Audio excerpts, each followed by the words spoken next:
Good afternoon, descendants of Erdrick. We have concluded the group stage of the summer tournament of Dragon Warrior Randomizer 2026, and now we are off to wrap up the group stage and reveal the brackets. I'm Destiny of a Dragon Warrior, joined today by Diabetes II. Welcome, Diabetes. Thank you so much, Destiny, for joining me. Very excited about this playoffs. Are we talking about playoffs? Are we talking about practice? I'm just trying to roll a seed. So let's take a quick recap of where we are at in the tournament and where we are just about to head going forward.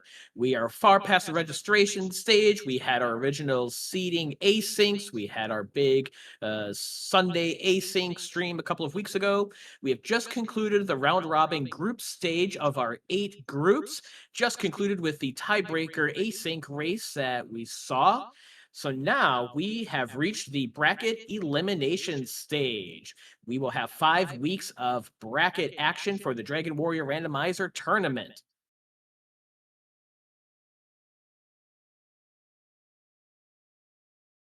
And as we are heading forward toward that playoffs and all of those races that are going to be coming up over the next several weeks, we still are in great need of volunteers. So volunteering opportunities are going to be available throughout all of the tournament that's remaining. So obviously we have 5 rounds of bracket stages ahead. We are still looking for commentators, restreamers, and trackers, and just audience. We love people that are just here to watch the races as well.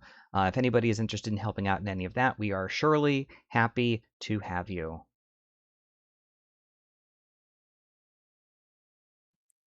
Looking forward to getting as many of the bracket races broadcast as possible. And speaking of heading into the brackets, let's start taking a look at who is going to make those brackets.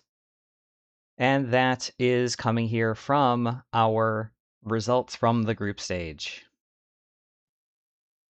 So this year, with the 8 groups, the top 3 finishing players in each group advances to the brackets. So top 3 of 8 groups, we will have 24 players out of our 50 advance to brackets. And here are the results from each group. You see the line in each group noting the cutoff. Quite a few groups ended up needing tiebreakers. The tiebreakers were head to head within the group of players that had the same record. We had a unique situation in Cantlin where all 3 players defeated each other. There was not a clear winner between the 3 who finished 3-2, thus the tiebreaker race today. And so here's the quick snapshot of the win-loss results and the placement of each player in each of our groups. I think this has been noted a couple of times over the past couple of days, and I know Aaron mentioned it on the broadcast that we just had.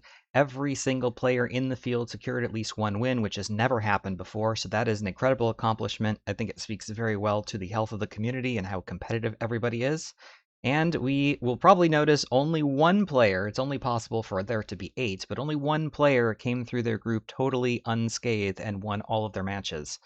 So again, incredible performance by everybody. Very happy with this. Congratulations to everybody. Again, even if you aren't going to be advancing into the playoffs, definitely showed that we have a very, again, strong competitive community with a lot of very talented runners. And for the players who will not be advancing to brackets, again, we appreciate you being part of the tournament. It's been a blast interacting with all of you and watching all of the races. And again, emphasizing the volunteer opportunities where you can stay involved in the tournament even if you are eliminated as a player. Restreaming, commentating, tracking. We would love to have you stick around over the next 5 weeks. And just going through here really quickly, again, as Destiny mentioned, the top 3 runners that are above the line in every group are the ones that are going to advance. We talked already about the tiebreaker scenarios. If 2 players had the same record, the one that is higher up is going to be the one that won head to head. So, as is the case in the Tantleja group, for example, between Aaron and Hoodie, Aaron defeated Hoodie directly. So Aaron takes the number 2 slot versus Hoodie, who takes the number 3. Same in the Breckenary group, 5-1, Jay Coper and Ziggy, as well as in the Garenham group. This was a 3-way tie. But Brian had defeated both EMP and Zarnax, so takes the tiebreaker over both of them, and EMP defeated Zarnax head-to-head, so he takes the 3 spot. The Cole group, that was an interesting one. We had a couple of these. So in the Cole group, we had a 4-way tie in the Cole group for that 3rd position, all runners at 2 and 3 on the record, and it was a 2-1 record for Tybalt and Zaytrex over the other 3 runners, so they got priority, and then Tybalt beat Zaytrex directly, so he secured the number 3 slot out of the Cole group.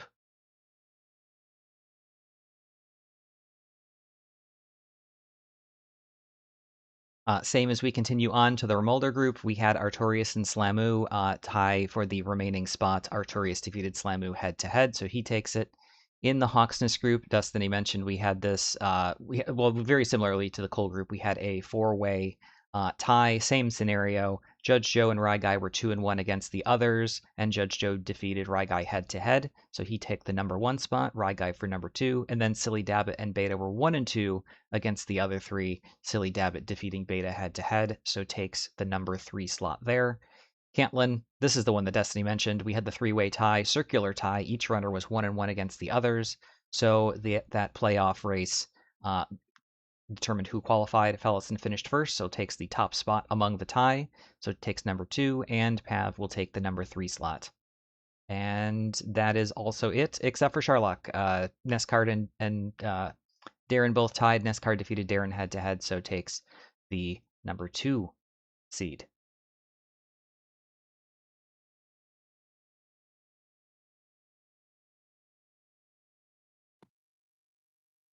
So now here we have our bracket layout. We will be dropping in the groups in a moment to clarify what we are looking at. With the 24 players making brackets, the top seed in each group gets a first round bye. That's where you see A1, B1, C1, and so on, a notch out from the 2s and the 3s, because the number 1 seed at the top of each group gets a first round bye and will face the winner of the 2 and 3 matchups. And the way that it's laid out is the groups have each player in a different quadrant, so to speak, of the brackets, so that if you made groups and you're the number 2 seed, you're not going to immediately face the number 3 seed of the same group in the first or second round of the brackets, to mix up the matchups as much as possible and have us all have fun racing a variety of players as we move forward. And just to note that this was put together before we had the group names in place, so it's just going to go from top to bottom the same way the groups were organized from Tanthagil through Sharlock. A through H here is going to be replaced with those group names. So A for Tanthagil, obviously, there's an A in Tanthagil, and B for Brecconary makes sense, and C for Carenham, and Cold, D for Cold. Yeah, and E, Remoldar's the place to buy E's, so that one makes sense. And everyone says F when it comes to finding Hawksness early in the game, so that one makes sense too. G for the Golem outside of Cantlin, and Sharlock has an H in it, so clearly that all works. It was cryptic right in front of everybody the whole time. Right. See, nobody read the rules document. I knew that I shouldn't have spent so much time on that. Well, let's get to it and drop in our players. So starting Out off of the with Tantagel group, Tilo, Aaron 2U2, and Hoodie 2 Shoes dropping into the A slots. Tilo getting that first round bye. And again, note that each of the 3 runners, and this will be the same for every group as Destiny mentioned, they're each going into different quadrants to avoid those early rematches.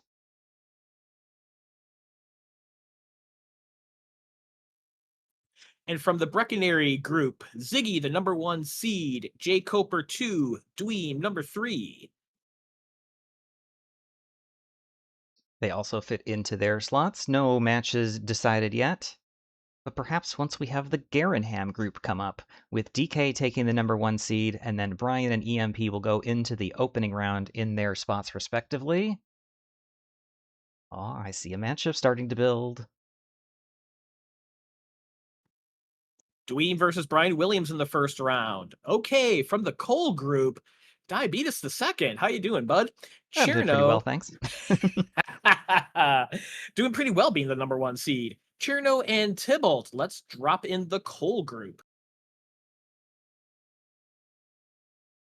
Another couple of matchups having been determined. There in the top left, we have Cherno versus EMP and Aaron versus Tybalt on the top right.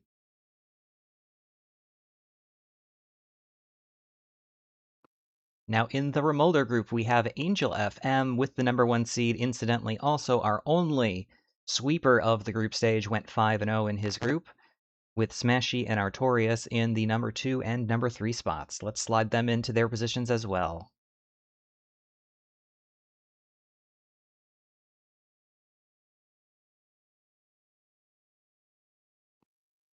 It's always Hawksness. Judge Joe, the number 1 seed. Ride Guy number 2. Silly Dabbit, 3rd seed. Let's drop in the Hawksness group.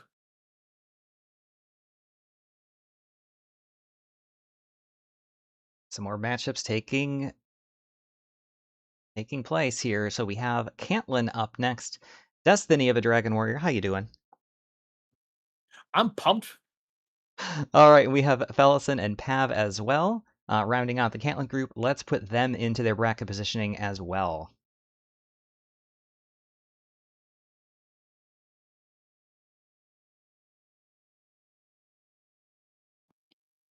All right, and then Sharlock group. Gangly Chris, number 1 seed. Nescar Alley, number 2, and Darren, number 3.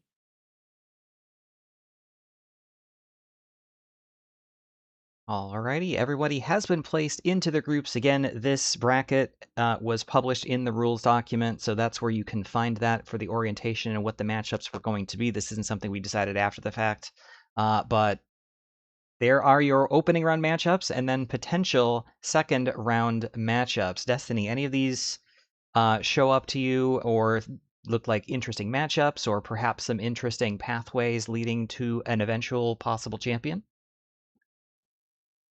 I think everyone is highlighting the Angel, Nest Cardinality, Silly Dabbit area there. That's going to be tough to break out of. Only one of those 3 are going to make it out of that group. Dweem and Brian Williams is going to be an interesting matchup. Let's see. I'm looking for Artorias and where I am. How is Artorias dodging me again? Well, Artorias and I could meet in the semifinals. Well, let's look forward to that. Aaron 2U2 and Tybalt is interesting. Aaron, a former tournament champion. Tybalt, first time in the tournament and making brackets. Those are always interesting matchups. Yeah, that one stood out to me as well. Aaron was our overall number 1 rated player coming in with the asyncs, and Tybalt was actually, I believe, the lowest seeded player that was able to qualify. So that is going to be a really interesting matchup right off the top. And yeah, I think you highlighted a lot of the good ones as well. Although, again, that's not to say that there aren't a lot of other great matchups that are going to be incoming here. The potential for there to be a Tilo Cherno match potentially in the second round. Um, Again, I can we get a reroll? I don't like my quadrant very much. Brian, Dweem, Silly Dabbit, Nescard, and Angel. That is a very challenging group. Although they really all are. I think that again, really the tournament field that we have this year and the results of the group stage that we have this year, there are no safe matchups. There are no easy pairings, and we are going to have a lot of absolutely bonkers racing over the course of the next few weeks.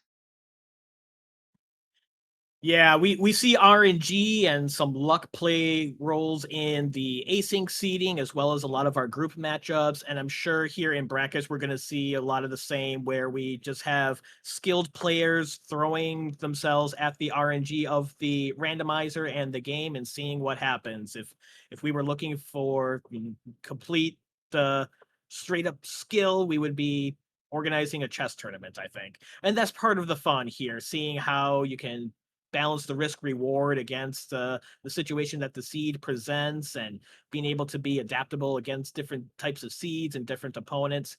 If I'm not mistaken, someone correct me if I'm wrong, who's a little more of a DWR historian, but from what I can tell, we have four former summer tournament champions in the brackets, and each of them are in a different quadrant. Tilo, Angel, DK, and Aaron. Do I have that correct?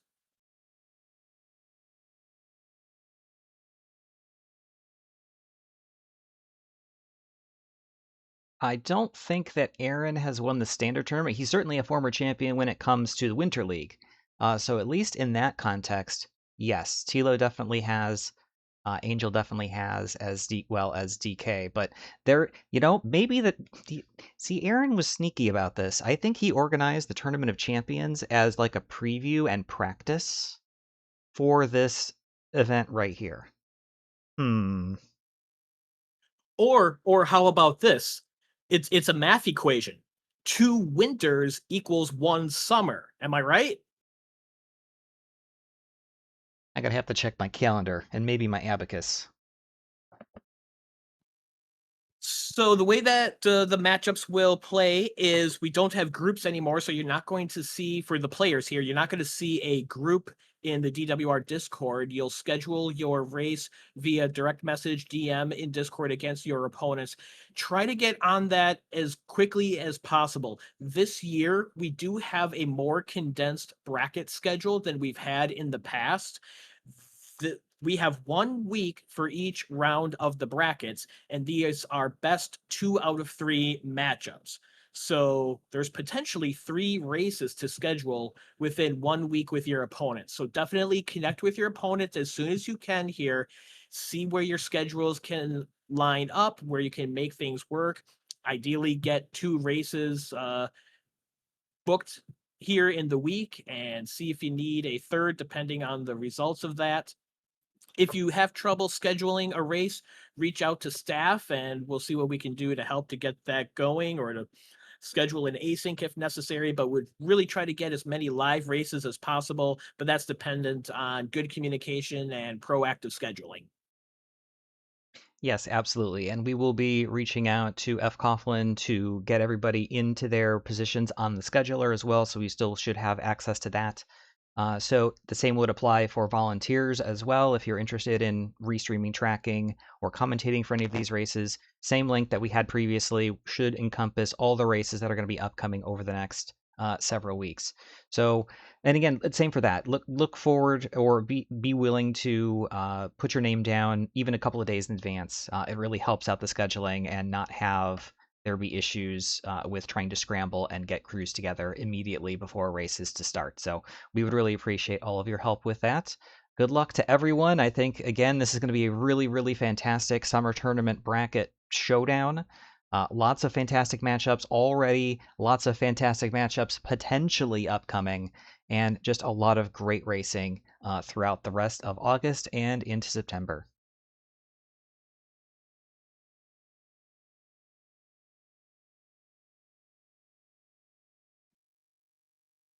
You got it, diabetes. Yep, there's our wrap up slide. I knew we had something to conclude. Yep, we have 5 weeks now of bracket play. The first 2 weeks in particular are going to be heavy with getting races done. There's going to be a lot of action here on the DW Randomizer channel. Good luck and have fun, everybody.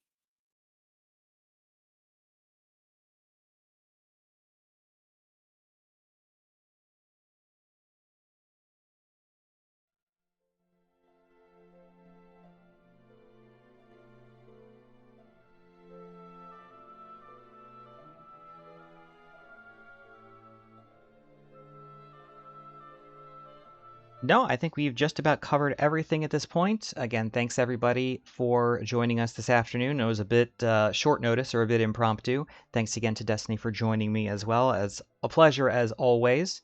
Um, I think that's about it. If you have anything else, walk us out.